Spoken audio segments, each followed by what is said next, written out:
প্রিয় সাংবাদিকবৃন্দ, আপনারা জানেন যে গত 5ই আগস্ট সরকার পতনের পরে যখন বাংলাদেশে পুলিশ বিভাগে বিভিন্ন র্যাঙ্কের সদস্য, পুলিশ হেডকোয়ার্টার্স, ডিএমপি, এই সদস্যরা তখন কর্মস্থলে ছিলেন না। তখন ওই সময় ঠিক কোনো সরকারও ছিল না। 6ই আগস্ট যখন আমি জানতে পারি যে পুলিশ লাইন রাজারবাগে সেখানে আমাদের পুলিশ সদস্যরা তারা এক ধরনের বিদ্রোহের মনোভাব পোষণ করে সেখানে অবস্থান করতেছিলেন এবং এই ঢাকা সহ দেশের বিভিন্ন জায়গায় আমাদের যে আক্রান্ত থানা ফাঁড়িতে অনেক পুলিশ সদস্যদের লাশ পড়েছিল। তখন পুলিশ বাহিনীকে নেতৃত্ব দেওয়ার মতো কোনো অবস্থা ছিল না। সেই সময় আমি এবং আমার কিছু সহকর্মী, চাকরিতে ছিলেন সহকর্মী, এবং আমাদের অবসরপ্রাপ্ত কতিপয় কর্মকর্তা আমরা 6ই আগস্ট পুলিশ অফিসার সাথে সমবেত হই এবং এই সময় কি করণীয় সেই ব্যাপারে আমরা খুব দ্রুত সিদ্ধান্ত নিই। আমরা জানি যে দেশের আইন শৃঙ্খলা পরিস্থিতি তখন খুব খারাপ অবস্থায় ছিল, কোথাও কোনো পুলিশ কাজে ছিল না। সে অবস্থায় দ্রুত কিভাবে এই পরিস্থিতি নিয়ন্ত্রণে আনা যায় সেই জন্য আমরা সেখানে সলা পরামর্শ করি এবং দ্রুত এই পরিস্থিতি স্বাভাবিক করার জন্য আমরা সিদ্ধান্ত গ্রহণ করি। আমাদের প্রথমেই দায়িত্ব ছিল পুলিশকে একটা স্বাভাবিক পর্যায়ে নিয়ে আসা। সে প্রেক্ষিতে আমরা কতিপয় সদস্য রাজারবাগ পুলিশ লাইনে যাই। আপনারা জানেন যে সেখানে সশস্ত্র অবস্থায় আমাদের 4-500 পুলিশ সদস্য তারা কর্মবিরতি পালন বা এক ধরনের বিদ্রোহের মনোভাব পোষণ করে আসছিল। তাদের ক্ষোভ ছিল তাদের নেতৃত্বের উপরে, যে নেতৃত্ব তাদেরকে পরিচালিত করে ছাত্র জনতার সম্মুখীন করেছিল এবং সেই আইন শৃঙ্খলা রক্ষাকারী বাহিনী হাতে সহস্রাধিক ছাত্র নিহত হয়। এই ক্ষোভ যে এই সময় তাদের নেতৃত্বে কেউ ছিল না সেখানে, ওই পরিস্থিতি দ্রুত সামাল দেওয়ার জন্য আমি আমার কিছু সহকর্মী নিয়ে রাজারবাগ পুলিশ লাইন্সে যাই এবং তাদের কাছে গিয়ে তাদেরকে বিদ্রোহী মনোভাব থেকে নিবৃত্ত করে স্বাভাবিক কাজকর্মে ফিরিয়ে আনার জন্য আমি উদ্যোগ গ্রহণ করি এবং জানেন যে সে কাজটা অত্যন্ত ঝুঁকিপূর্ণ কাজ ছিল। তারপরও সেই ঝুঁকি নিয়েও দেশের বৃহত্তর স্বার্থে এবং পুলিশ বাহিনীর স্বার্থে সে দায়িত্ব তখন আমরা পালন করি এবং এরপরে আমাদের পুলিশ সদস্যদের বেশ কিছু মৃতদেহ বিভিন্ন থানায় পড়েছিল।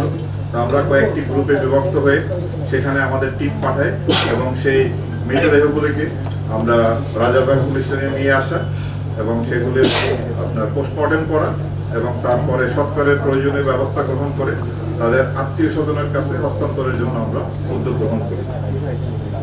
এরপরে আইন শৃঙ্খলা পরিস্থিতি স্বাভাবিক রাখার জন্য আমরা কাজ করে যাচ্ছি এবং আপনারা জানেন যে 8ই আগস্ট ইন্সপেক্টর জেনারেল এবং ডিএমপির পুলিশ কমিশনার এবং আমার পদায়ন হয় এবং 8 তারিখ আমি ডিজি র্যাবের দায়িত্বভার গ্রহণ করি। তো সেই প্রেক্ষিতে সেই থেকেই আমরা আইন শৃঙ্খলা পরিস্থিতি স্বাভাবিক রাখার জন্য কাজ করে আসতেছি। আপনারা জানেন যে আইন শৃঙ্খলা পরিস্থিতি একটা চ্যালেঞ্জের মধ্যে আমরা ছিলাম। বাংলাদেশ পুলিশের সদস্যদের তাদের যে নিয়মিত কর্মে নিয়োজিত হওয়ার ক্ষেত্রে বেশ কিছুদিন সময় লেগেছে। ওই সময় আইন শৃঙ্খলা পরিস্থিতি খারাপ ছিল, বিভিন্ন জায়গায় ডাকাতি ছিনতাই সংগঠিত হয়েছে। বাট আমি জনগণকে ধন্যবাদ জানাবো, ওই সময় তারা নিজেরাই দায়িত্ব পালন করে এই অপরাধ দমনের জন্য এবং তারা এলাকায় পাহারা দিয়ে পরিস্থিতি নিয়ন্ত্রণ আনার জন্য চেষ্টা করেছে। তো যাই হোক, তারপর আপনার সরকার দ্রুত পদক্ষেপ গ্রহণ করার ফলে আইন শৃঙ্খলা বাহিনী খুব দ্রুতই কর্মে ফিরে আসে। তো আমাদের জন্য তখন বেশ কিছু চ্যালেঞ্জ ছিল। প্রথমেই ছিল আনসার বিদ্রোহ, এরপরে বিভিন্ন দাবি দাওয়া নিয়ে বিভিন্ন গ্রুপ রাস্তাঘাট অবরোধ করে তাদের দাবি দেওয়া জানাতে থাকে।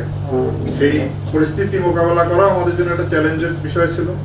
এছাড়া যে গার্মেন্টস ক্ষেত্রেও বিশেষ করে সাভার, আশুলিয়া, গাজীপুর এই এলাকায় অনেক সমস্যা ছিল, যে সমস্যা এখনো বিরাজমান আছে। এবং এরপরে আপনার পল্লী বিদ্যুতে একটা সমস্যা দেখা দিয়েছিল, সেখানেও একটা বিদ্রোহের ভাব ছিল কতিপয় কর্মকর্তা। তো আমরা দ্রুতই সেখানে আইনগত ব্যবস্থা গ্রহণ করে পরিস্থিতি আমরা স্বাভাবিক পর্যায়ে নিয়ে আসি।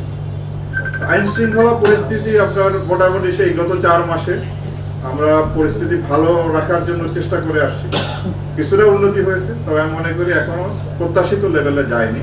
জনগণ যেটা আশা করেন, যে পর্যায়ে আইন শৃঙ্খলা তারা চান, সেই পর্যায়ে আমরা এখনো বুঝতে পারি নাই। তবে আমরা আপ্রাণ চেষ্টা করে যাচ্ছি যাতে আইন শৃঙ্খলা পরিস্থিতি স্বাভাবিক অবস্থায় রাখা যায়। প্রিয় সাংবাদিকবৃন্দ, আপনারা জানেন যে র্যাব প্রতিষ্ঠা থেকেই র্যাব আইন শৃঙ্খলা উন্নয়নে এবং অবৈধ অস্ত্র উদ্ধার, মাদক উদ্ধার, শীর্ষ সন্ত্রাসী গ্রেপ্তার এই ধরনের কার্যক্রমে আমরা নিয়োজিত ছিলাম এবং এই পর্যন্ত আমরা বেশ আমাদের এই কাজে সাফল্য আছে। আমরা প্রায় 14,500 অধিক আসামি, অস্ত্র মামলার আসামি আমরা গ্রেপ্তার করি এবং 20,000-এরও বেশি অস্ত্র উদ্ধার করতে আমরা সক্ষম হই। মাদক উদ্ধারের ক্ষেত্রে আমরা প্রায় 6,292 কোটি 5 লক্ষ টাকা মাদক এই পর্যন্ত আমরা উদ্ধার করি র্যাব সৃষ্টির পর থেকে, এবং প্রায় 1.5 লক্ষ মাদক অপরাধীদেরকে আমরা গ্রেপ্তার করতে সক্ষম হই। এছাড়াও শীর্ষ সন্ত্রাসী গ্রেপ্তার, চরমপন্থীদের বিরুদ্ধে আমাদের অনেক সাফল্য আছে।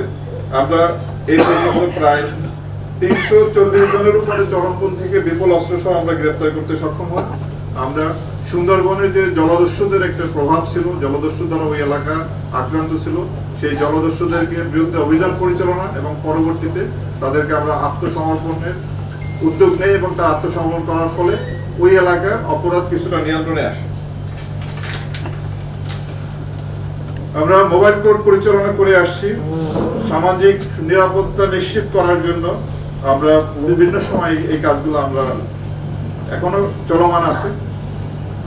আমাদের বিভিন্ন ধরনের আইন শৃঙ্খলা উন্নয়নের পাশাপাশি এবং আইন শৃঙ্খলাটা যাতে সাস্টেনেবল থাকে সেই জন্য সেই কাজগুলো আমাদের নিয়মিতভাবে আমরা করে আসছি এবং এই পর্যন্ত আপনারা জানেন যে র্যাব সৃষ্টির পর থেকে এই পর্যন্ত 35 জন র্যাব সদস্য তাদের দায়িত্ব পালনের ক্ষেত্রে নিহত হয়।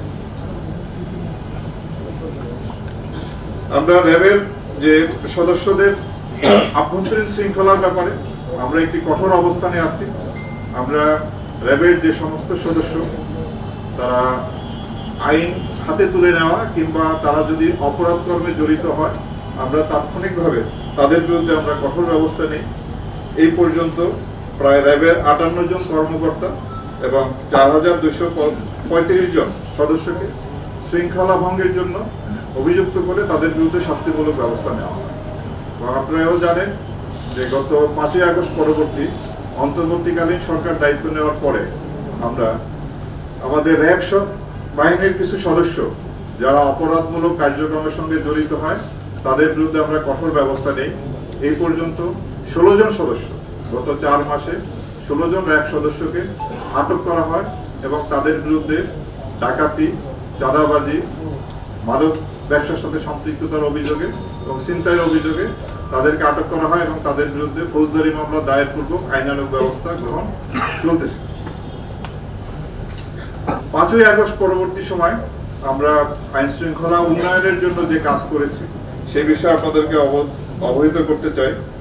ছাত্র জনতার উপরে যে এক ধরনের সন্ত্রাসীরা আইন শৃঙ্খলা রক্ষা বাহিনীর পাশাপাশি তাদের উপরে গুলিবর্ষণ করেছিল, এই ধরনের অভিযোগে আমরা প্রায় 30 জনের উপর চিহ্নিত করি ভিডিও ফুটেজ দেখে এবং তাদেরকে আমরা গ্রেপ্তার করতে সক্ষম হই।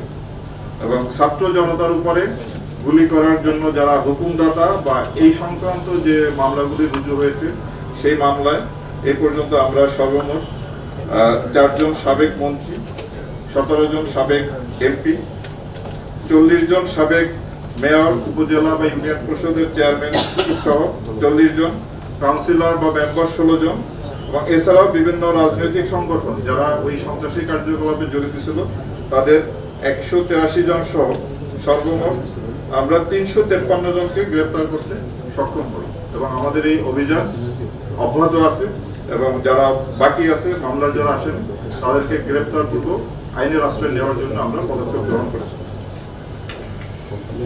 আপনারা জানেন যে ছাত্র জনতা ওই আন্দোলনের সময় আইন শৃঙ্খলা রক্ষাকারী বাহিনীর বেশ কিছু অস্ত্র লুণ্ঠিত হয়।